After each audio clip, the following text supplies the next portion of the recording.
afternoon everyone.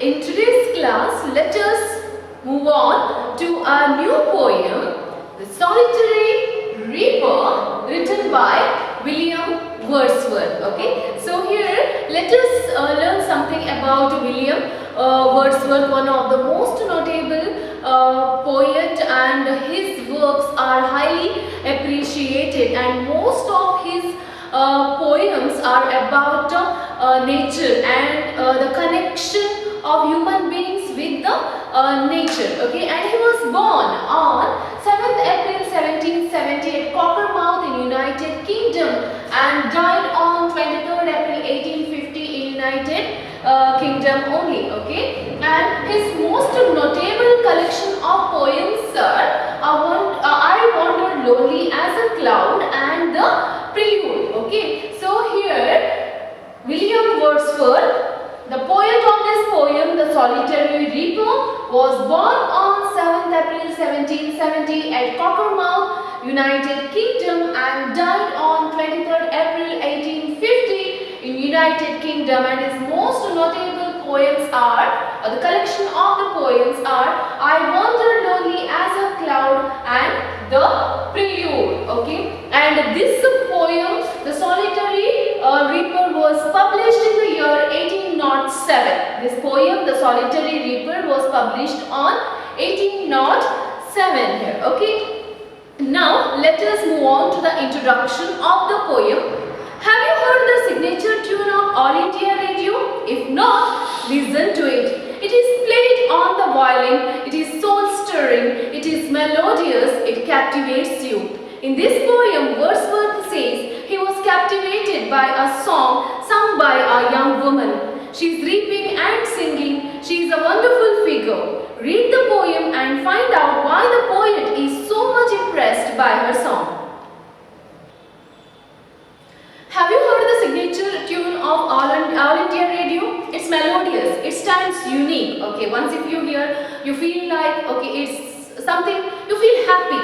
Okay, so here, listen to it. If not, listen to it. It is played on the violin. It is something different and it is soul stirring. It moves you, it gives you happiness, it makes you happy. It is melodious too and it captivates you. Some tunes, some music always attract us. It gives us relaxation when we hear some songs or some music. It relaxes our mind, right? In the same way here they say the signature tune of All India Radio also is soul stirring, it's melodious and it captivates you. Why this introduction has given here?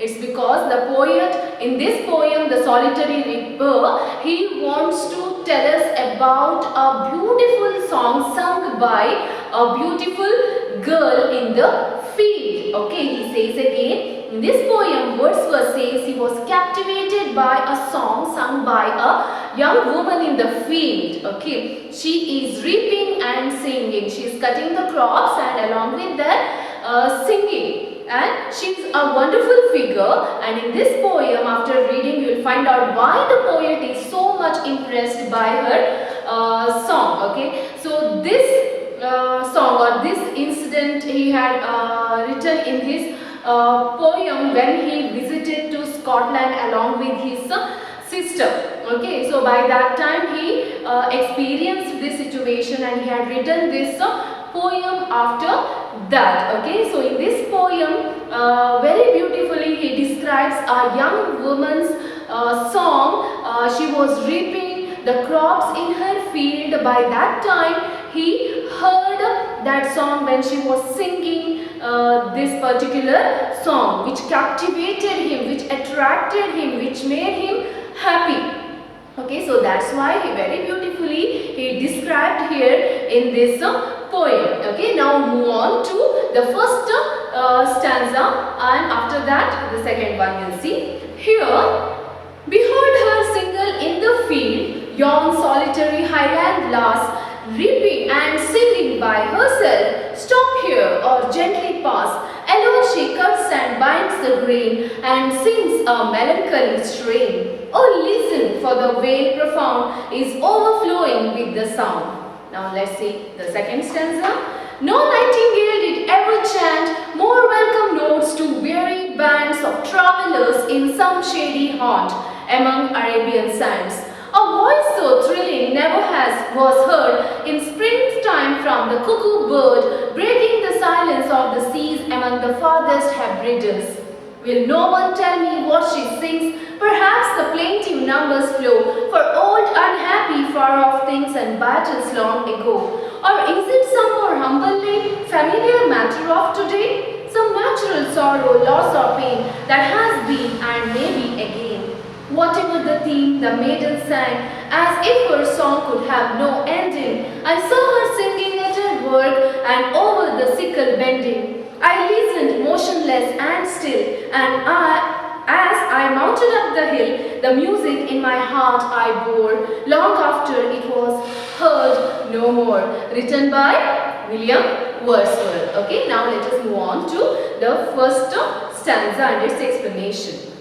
You can see in the picture given there in your reader children how a girl, she was reaping the crops in her field, okay, and while reaping the field, while cutting the crops, she was singing a very melodious sound, and the poet William Wordsworth, when he was walking through that road, he heard that song and he was so much delighted after hearing the tune of the song, okay. Though he did not understand the actual words or meanings of the song, he was very much stirred or moved because of the tune of the song, okay. Here, behold her single in the field, yon solitary highland lass. Here, behold means see or observe, because she was the one who was there in that field. She was alone, okay. There was nobody or none else in that particular field. She was alone, single in the field. Yon solitary highland lass. Solitary means what here? Single, okay. Lonely. Okay, alone, you can say, alone, single. So, yon solitary highland lass. So, yon means over there in that direction. Over where? Over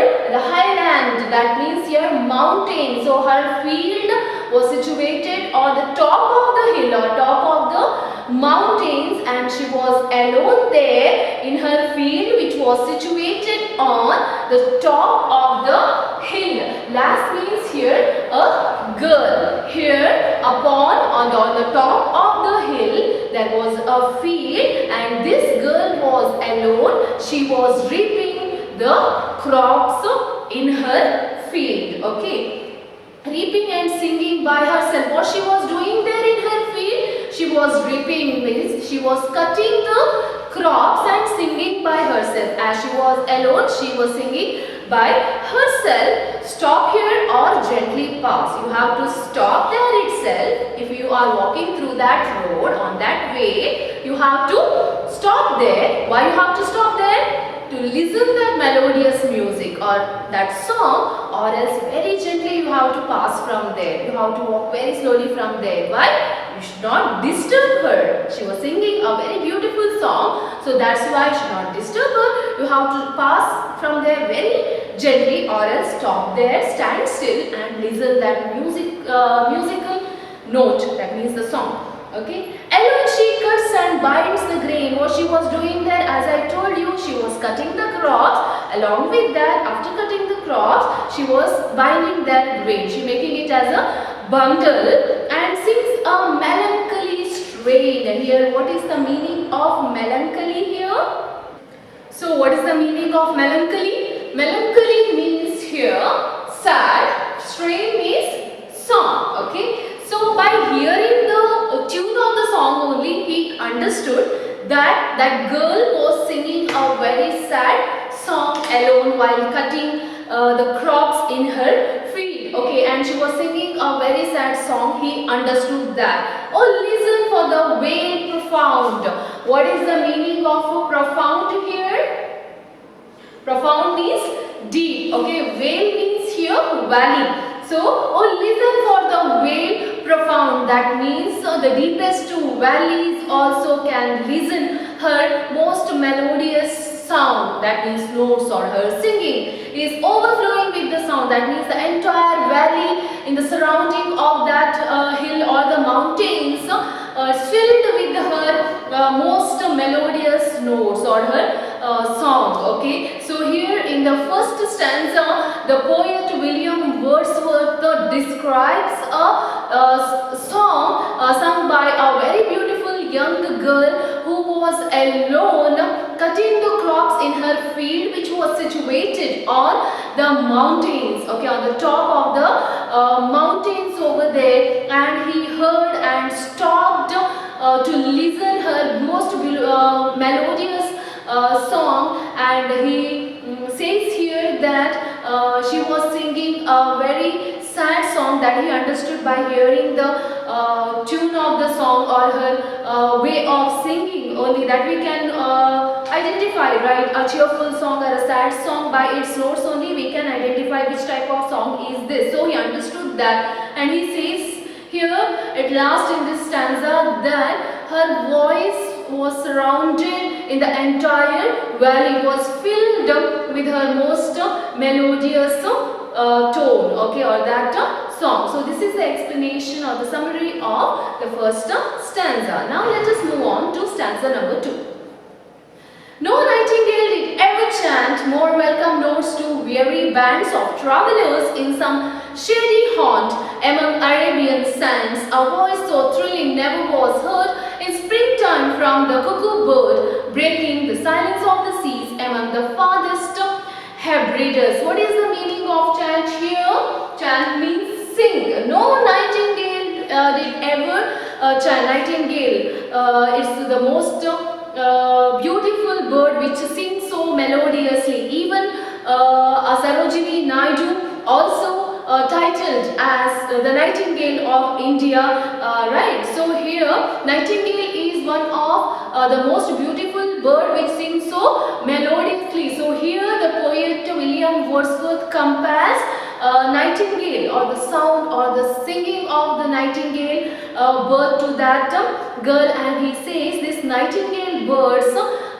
when they sing, it gives relaxation to the tired travelers, one who were traveling through the Arabian sands, means the Arabian deserts. When they sit under the shade of the tree, sometimes by that time the music of these birds or the singing of these birds relaxes them. Okay, so here shady haunt. What is the meaning of shady haunt? Shady haunt means shady place. Okay, here weary bands means weary means tired, bands means groups. Okay, so here the poet says her singing, the singing of that lonely girl who was reaping the crops in her field, her singing is more melodious than the music or the singing of the nightingale. Even those nightingale birds also relaxes some of the tired travelers, one who travels through Arabian deserts. Okay, so her song is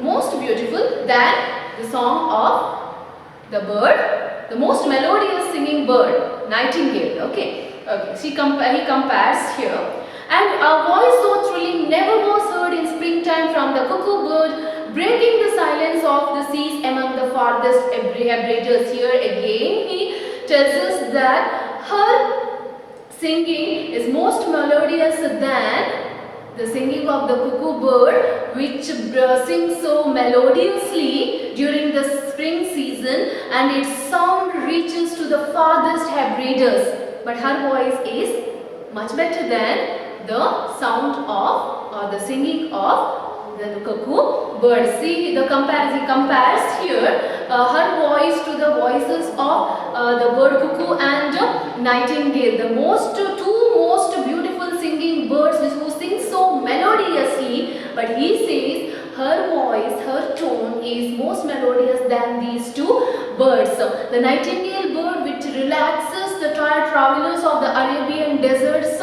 through its most melodious notes, and the cuckoo bird during spring season, it sings so melodiously and relaxes everyone, which fills the entire environment with full of happiness, and its voice reaches to the farthest Hebrides. What is the meaning of farthest here? Farthest means great distance, and here Hebrides means a group of islands in Scotland. So during the spring season, when this cuckoo bird sings, it reaches to the island situation so far away. Means it sings so loudly and so melodiously. But he says the voice of this girl, or the tone or the singing of this girl, is most melodious than the sounds or the singing of the two most beautiful singing birds. Which are they? The nightingale as well as the cuckoo. Okay. So here, which breaks the silence of the sea among the farthest Hebrides. So here, Norse means musical sounds. Okay, musical sounds. The bird sings in that way, or we sing in that way. Okay, musical sounds. Norse it is called. Okay. So here, in these two stanzas, the poet William Wordsworth very beautifully describes and compares the sound of the girl who was cutting the crops in the field, okay, how she sings, what she sings, and how he was very much attracted towards it, and he says the entire environment was filled with her notes or her sound, and he also says the two very beautiful musical birds which sing so melodiously, which relaxes the mind of the tired travelers, one who travels through Arabian deserts when they sit under the shade of the tree and relaxes themselves, as well as the cuckoo bird during the spring season, how it springs and its voice is so loud and melodious that it reaches to the distant island of Scotland.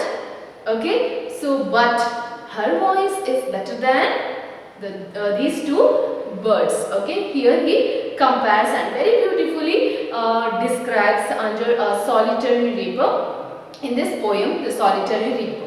Okay, so the name of the poet is William Wordsworth. So students, in today's class we learned the first two stanzas of the poem The Solitary Reaper, written by William Wordsworth, and we understood why William Wordsworth is so much attracted towards the song sung by the lady over there. One beautiful lady, she was alone, she was cutting the crops in her field, which was situated on the top of the hill or the mountain, and her beautiful note of the song was surrounded in the entire valley, and he also understood that she was singing a sad song. By hearing the tone of the song only he understood, and he also compared her beautiful voice to the two most beautiful melodious singing birds, nightingale and cuckoo. Okay, and he says her sound or voice is very beautiful than these two birds, which fills the entire nature with full of happiness. Okay, so up to here we learned in today's class, and the remaining two stanzas let us complete in our next class. Okay, now let us move on to some questions here. Your first question is, who welcomes travelers in the deserts of Arabia? Who welcomes the travelers in the deserts of Arabia, especially the tired travelers? Who welcomes you, children? The bird nightingale, with her most melodious sound, welcomes the tired travelers of the deserts of Arabia or Arabian deserts here. Okay, so here Wordsworth saw a group of reapers at work. Is it true or false? What is your answer? Wordsworth saw a group of reapers at work? No, right? There was only one reaper. Right? Okay, so this sentence is a false one. It's not true. Okay, your third question is, dash is the poet of this poem, The Solitary Reaper? As you know already, William Wordsworth. And your last question is the meaning of the word melancholy. What is the meaning of the word melancholy? Melancholy means here sad. Okay, a sad song. She was singing a very sad song, right? Melancholy strain, a word mentioned here. Melancholy means sad, strain means sad, song. She was singing a very sad song. So let us continue this beautiful poem, The Solitary Reaper, in our next class. Thank you for watching.